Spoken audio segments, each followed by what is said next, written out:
guess I'll just wait for a few more people to come on before I start talking.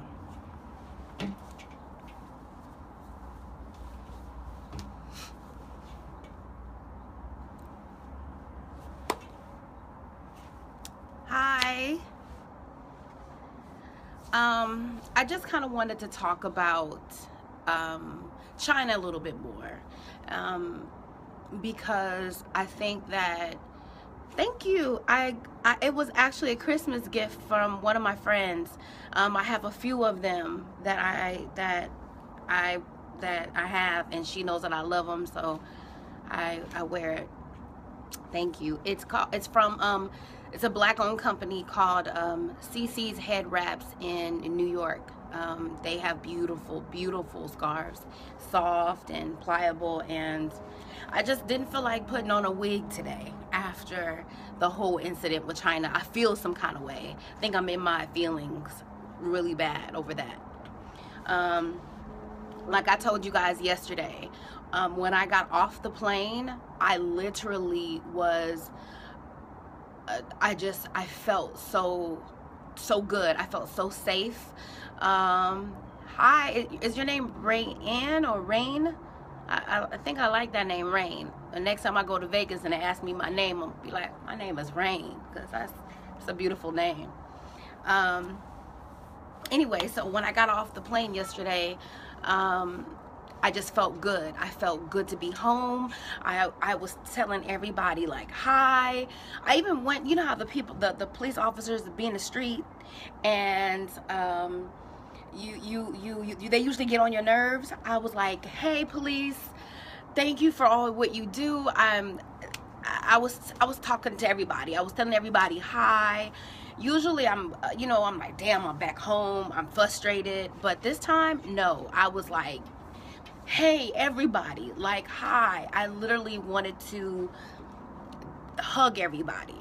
But it literally made me appreciate being home. People keep saying, oh, just kind of like, just brush it off. But what you guys don't understand is that China is huge. We as black women, we send our hard-earned dollars to China and we support them. We go to their beauty supplies and we support them. And I saw with my own eyes that they hate us. They hate us.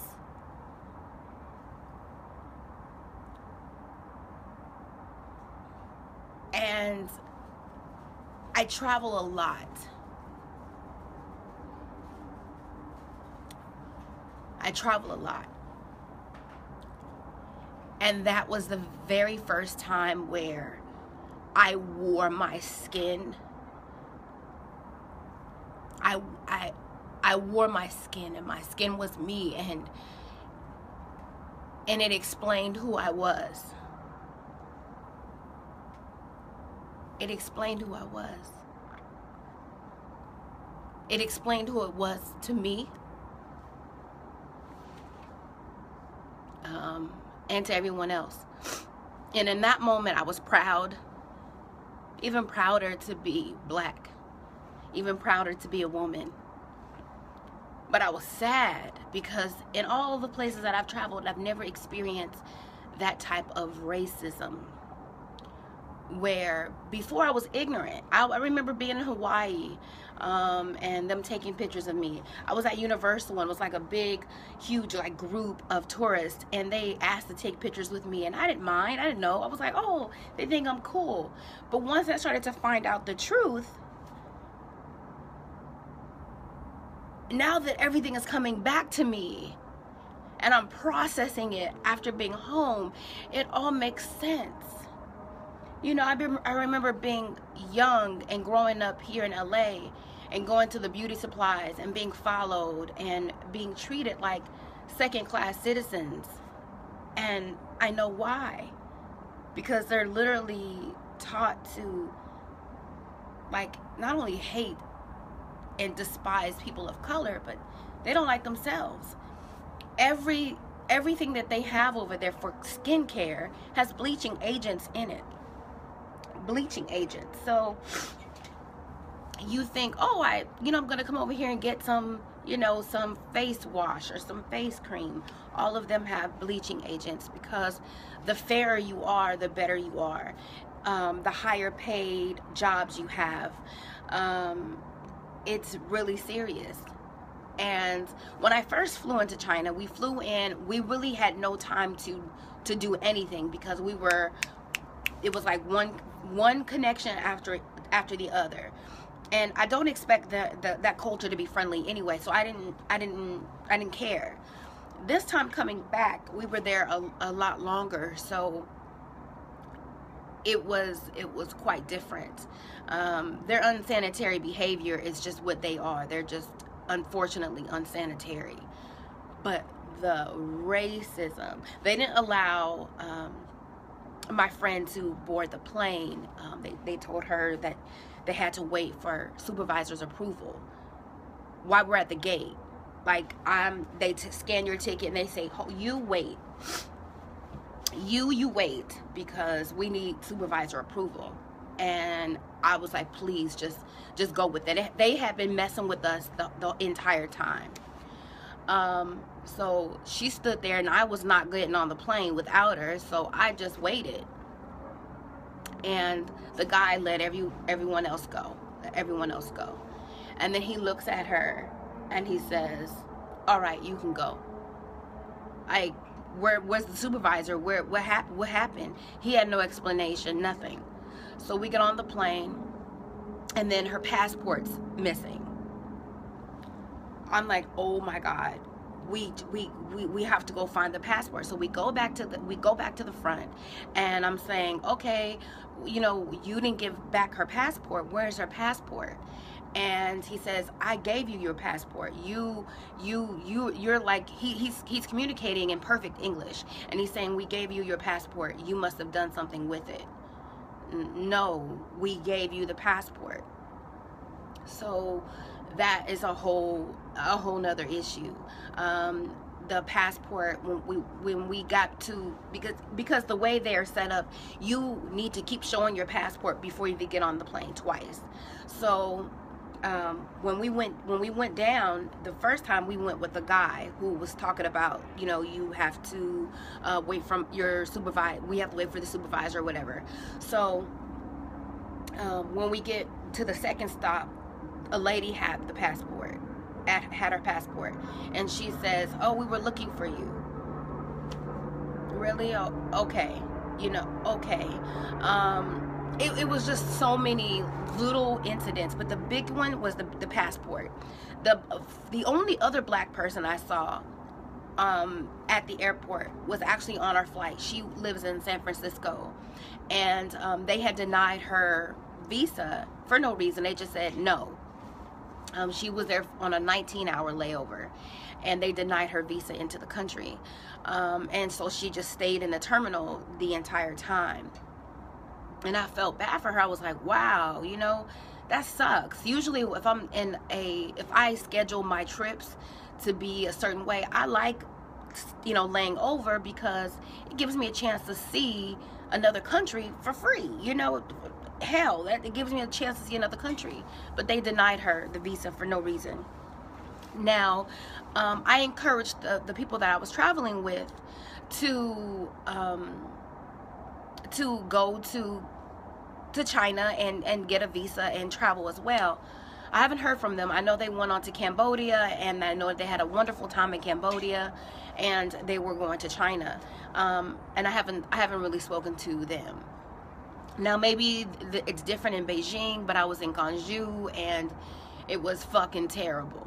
But they denied her visa. Now, on this flight, she was out of all the black people in the world, and out of all the seats, they put all three of us together, and that was on the first leg. The first leg was like 3 hours from Phuket to from Gwangju to LA. And I was like, how ironic is that? No, that wasn't Gwangju. That was another flight. but it was in China.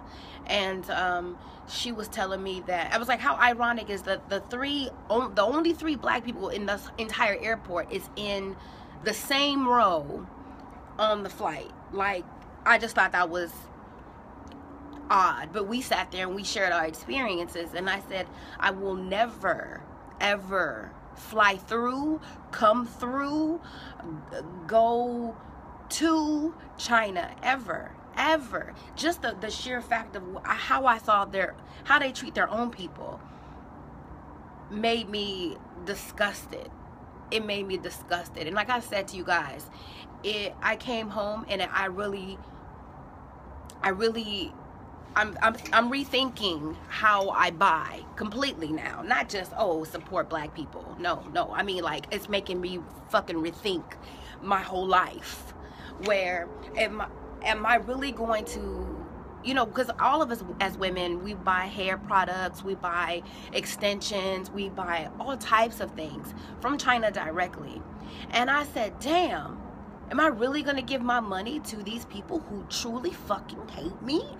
Who hate me, not don't understand me, are conflicted, but really hate me. And then I started to think about my childhood. I had a friend named Lisa Wu. I know her name wasn't Lisa, but you know, they have like American names. Lisa Wu. And Lisa Wu and I were friends. We were friends. But I couldn't go in Lisa Wu's house. You know, Lisa Wu could only talk to me at school. You know? She could only be friends with me at school, and I could only walk past her house. She wasn't allowed in my house. You know, I wasn't allowed in her house. Lisa could come to my house, but I could never go to Lisa's house. You know, 1. 2, then it made me think about a colleague of mine at work, where she started to date a black man, and her family completely ostracized her, and she was no longer like recognized.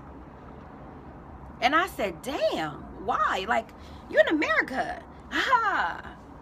They may be here, but the way they think is inside them.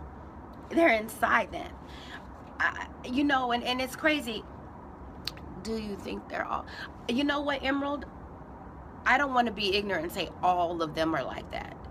But when I was in that airport, every Chinese person that I came in contact was like that.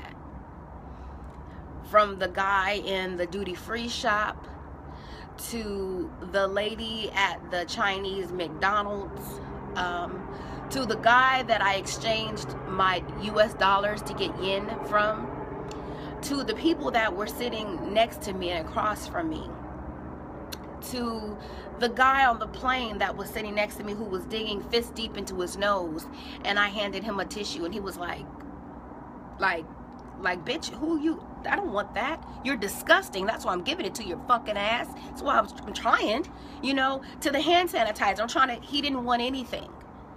You know, I looked around and I saw how they treated one another, and I saw how they treated me.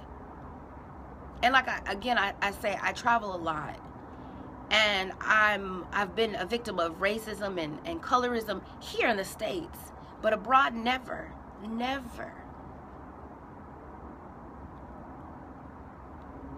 And it truly did something to me. It did something to me. And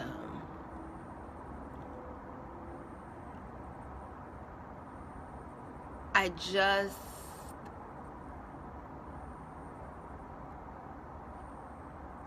don't know. It makes me sad. It makes me sad. And it makes me very aware when I travel, and I think that, you know, I try to encourage my people and people that look like me to, you know, explore this country because it's beautiful. But I would never put you or anybody in a situation that was unsafe. You know, someone messaged me and they said, wonder if you would have had your baby there. And I said, I don't know. How could I have explained to my child why they're treating her bad? Or telling her they just don't like you because of what your skin looks like.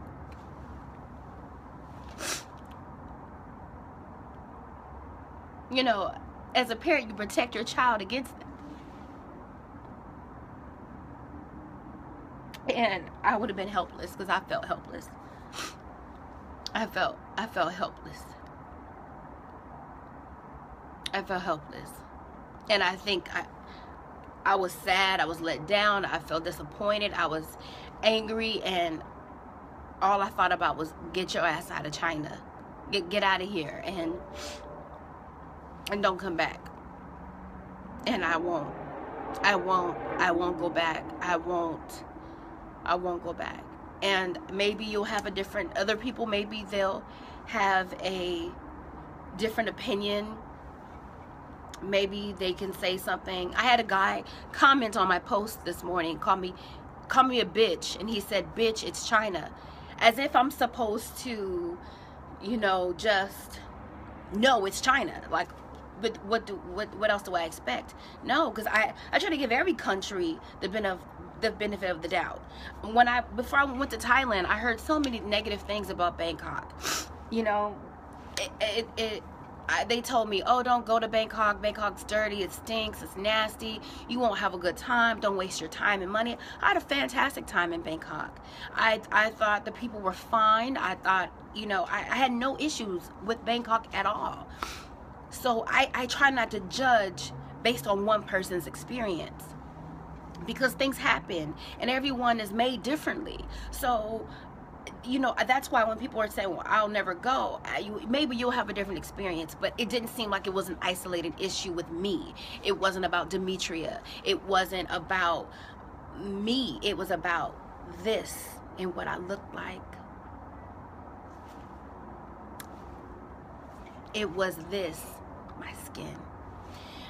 And like I told you guys, it makes me rethink everything that I do, every amount of money that I spend and where I spend it. It's hard for me to give to someone who hates me completely. And it's, you know, it's not that they're ignorant. Oh, they just don't know what Black Girl Magic is, or no. It's not about that. It's far deeper. And I wish, and like I said, I talked to this other guy who was from Utah, and he was explaining to me, like, yeah, like, you know, it's kind of how it is here, you know. Yeah, it's kind of how it is. And they have colorism within their own culture, and like most cultures do. You know, the lighter you are, the better you are, the more money you're paid. You know, my Latinas, the lighter they are, the better jobs they get. In Thai, the lighter people have the better jobs. The ones who are darker have the working jobs where you're working outside. It exists. It exists. It exists. But I won't be going to China anymore. I won't be flying through China anymore. I will avoid it with every amount of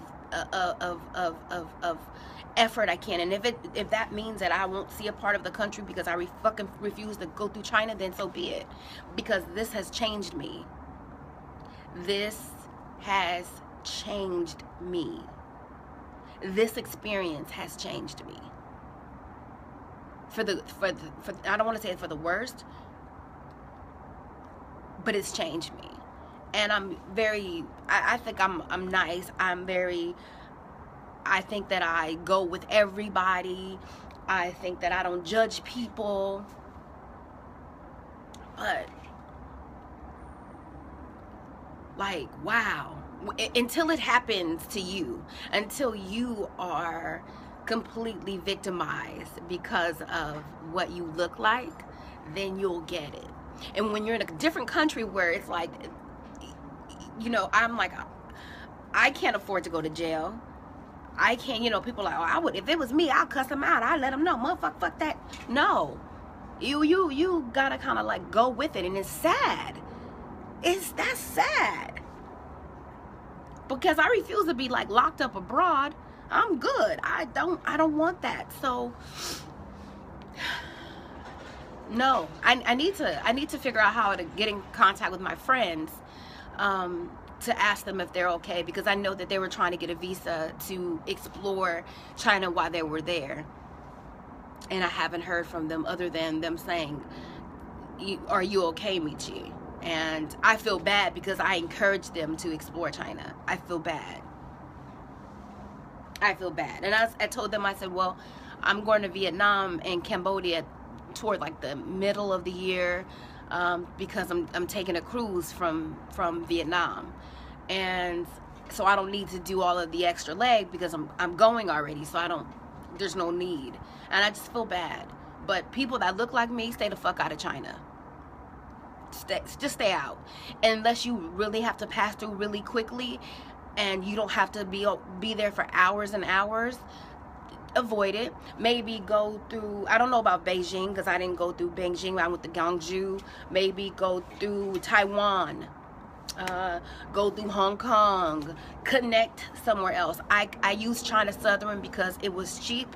My ticket was $471 for a round trip ticket from here to Bangkok and from Phuket back home. No, I'm sorry. From here to Bangkok, yeah, and Phuket back home. $471. And like I said, I upgraded at the airport. I miss you too, Jazz. I upgraded at the airport to premium economy for like $900. If I would have bought premium economy online, it was like $3,500 a ticket. So I was winning when I got there. So I was super happy. And again, I wasn't in the airport very long when I went at first. Coming back, yes. So I had to suck it up. And it was only a few hours. Imagine if my layover was like 18, 19, 20, 25 hours. It was horrible. But I just want you guys to be aware of everything. And I'm pretty honest about what I share with you guys, because what the hell do I have to lose by telling you the truth? You know? So if you do go to China, just be aware. I'm not saying, never go. I'm never going again. I know anybody that I love will never go there. Not if I can help it. And I can't encourage, support, none of that. I just won't. I won't. I just can't. I can't. So I'm gonna go before I have a complete utter meltdown. I'm probably gonna need to see a therapist or something to get this feeling out of me, because I probably, yeah, I'm probably gonna need help. At least it was at the end. No, I know, Emerald. I know that. I know. But it was like it almost erased all of the fun that I was having in Thailand. It literally, how you start a trip sometimes and how you end is just as important as the trip itself. That's what customers remember. That's what clients remember. Hell, that's what I remember. How did it start? How did it start? Was your flight delayed? Because people remember that. Oh, my flight was delayed. This happened. And then all the good things that happened on your trip you remember, but how it started and ended is kind of what you remember the most. Sadly, it's true. And when you get off a trip, you're like, oh, and let's say everything goes great. You remember everything that's great. You don't remember the hiccups. You remember everything that's great. Like, oh God, this is great. But because China made me see things differently about who I was and my culture and me being black and how important that was, it was no erasing it. It wasn't like I just met one asshole who was racist and that was it. It was a whole fucking country. Their whole people, everybody's like that. It wasn't like, hey, I live in a place where it's so diverse, where next door, and there's like 2 moms and 2 dads and a white man and a black man and a white woman and a black man and a white everybody is mixed around here. And I know that racism exists, and I know that colorism exists, but to have it happen to you in a country, not just like one-on-one, because I can dismiss someone else's ignorance, but the entire country is that way, and I look how I look. It's different. It's different. It wasn't like, oh girl, she ignorant, he don't know. No, everybody.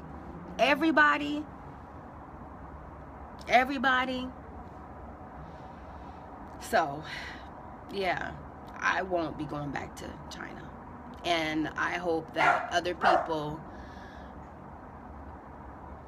consider, at least do research before they go to China. And I didn't do that. I didn't do it because it wasn't my destination. I was just passing through. So no more. So thanks guys for watching, and I hope that other people, maybe they've had good experiences in China, maybe they love it, you know, maybe they went with the tour group and they kind of was isolated from the bullshit. But going on your own and seeing the country on your own, y'all tell me how that was. You know, you tell me how that experience was for you, and then maybe we can have more dialogue about it. But as of now, China can burn, in my opinion. They hate my people. They hate people that look like me. They hate my people, and that is fucking sad. They hate my people. They hate my people. People that look like me, they hate us. They hate us, and I just can't get over that. So I'm gonna go before I have a full meltdown.